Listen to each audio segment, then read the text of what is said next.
Hello, this is Kayla, and you're watching Soundfind, and today we are with a multi-instrumentalist, a producer, a singer and songwriter from North Carolina, and we are with Solomon Fox. Solomon Fox. Never gonna reconcile. How many times do I need to learn my lesson? We are at Village Revival Records in New York City. Can you take us back to where you're from, North Carolina? Yeah, I am from Durham, North Carolina. I was actually born in Austin, Texas, but I grew up there. Amazing place, great music scenes, a lot of fond memories. What role did your brother, Elijah, how did that frame your musical journey? Yeah, we grew up making music together and co-influencing each other. Most of my memories of music as a kid were like just making up songs with him, making terrible beats on GarageBand, equally terrible videos on iMovie on my mom's computer. I don't think I would be here today without him, honestly. I think having a brother that also makes music has been crucial to my life.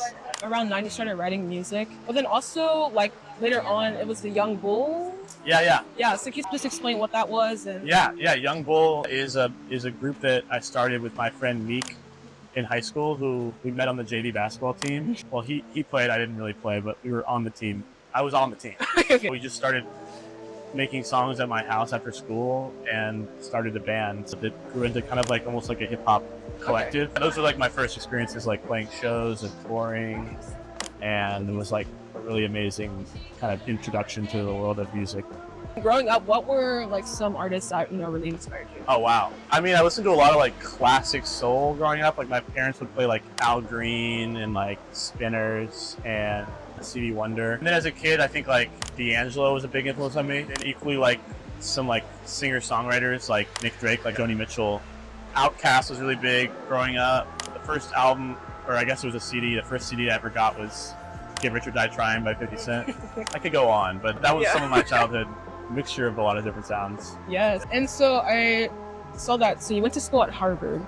I did. And you studied religion and music. Okay, so it was religion and music. So did you grow up in a church? Yeah, I grew up going to church. I grew up going to a Baptist church. I always say the best musicians come from a Baptist church. Absolutely. Yeah.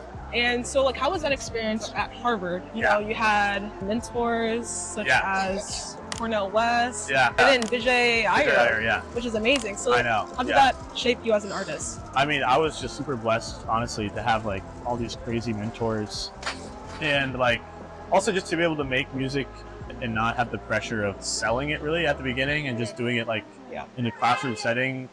And it was a very creative environment. There was a lot of really talent, which I wasn't expecting when I went there. I was also in a conservatory at the time, at New England Conservatory.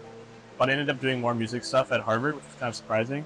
Harvard is a complicated place, good and bad about it. It was kind of a culture shock to me, coming from a public school in the South. But I met some amazing people there that I'm still collaborating with today. So. Yes, and then talking about collaborations, so some notable ones, Duran Jones, you have Smino, you have Thundercat. But tell me, what is a collaboration to you, and how do you continue to be consistent with yourself while also just being around an array of artists? Because of my brother, from the beginning, music has always been collaborative to me. So I think it's kind of baked into my musical DNA to share and collaborate. So it comes really naturally. You can make so much more beautiful music when you share it with other people. I've always been very pro collaboration. Going from collaboration to having your debut album, Sweettooth.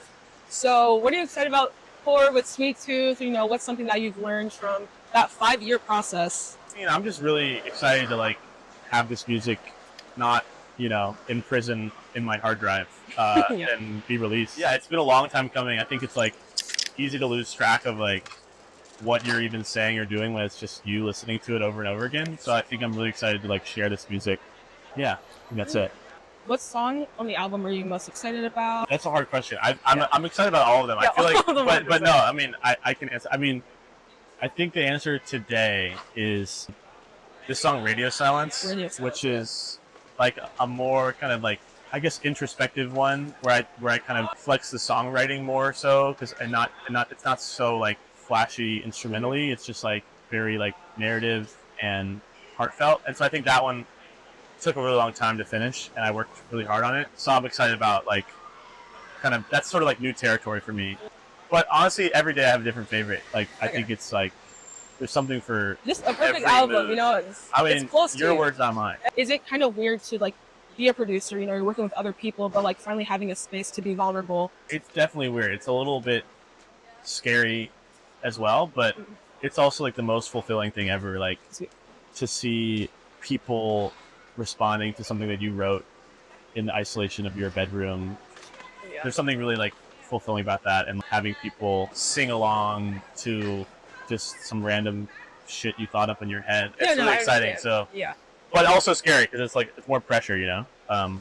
It's easy to hide behind the computer, hide behind the production hat. Okay, so you have co-signs from Erykah Badu, Queen Latifah. You have what, Grammy nominations, Oscar nominations. You know, all these experiences. Again, amazing, talented person. What was like a key moment for you, or an experience that just, you know, something that was memorable for you? Something really memorable recently was playing at the Newport Jazz Festival like a few weeks ago, and that was like something that as a kid I always like kind of dreamed of. And even though when it was happening, it kind of felt like just another day in the life. Yeah. It was also a moment to kind of like reflect and be like, wow, I'm kind of living my childhood dreams.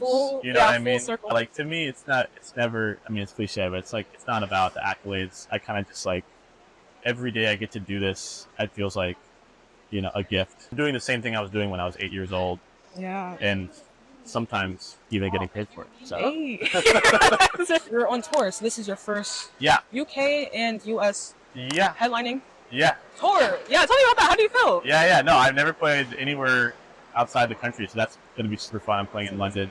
And yeah, no, this feels like, I don't know, it's a very exciting moment. Like, it doesn't feel real. I think it won't feel real until I'm actually on stage. But like, yeah, it's very exciting to get out of my comfort zone and try some new shit in the world. So what is something that you really just want people to get out of your album? Oh yeah, that's another one that I'm like, I've been struggling to answer that variety of question.